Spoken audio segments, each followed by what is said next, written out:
Boss నేను నీలాగా acting చేయాలా అప్పుడే ఈ విషయం మీ వాళ్ళు తెలుసుకుని పోలీసులు రిపోర్ట్ ఇచ్చారనుకో అంతే వాళ్ళు బొక్కలో పెట్టి మక్కలు ఎడగలుగుతారు. ఇది మక్కలు బాసు వస్తా. మిస్టర్ చూడు, నీకు ఆ భయం లేదు. ఎందుకంటే నువ్వు నటించాల్సింది ఇక్కడ కాదు, కోయంబత్తూరులో. అక్కడ మీటింగులో పరిచయం లేని మనుషుల మధ్య నాలా నటిస్తాం. అక్కడ వాళ్ళతో ఏం మాట్లాడాలో ఎలా నడుచుకోవాలో అన్నీ నేను నీకు వివరంగా చెప్తాను.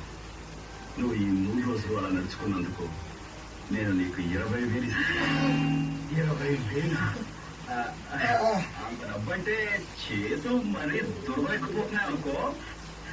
Okay boss, thank you very much. Boss, మన నువ్వేదైనా సెటప్ తోటి ఈ 3 రోజులు ఎక్కడికైనా సెటప్ చేస్తున్నావా? తర్వాత చెప్తాను.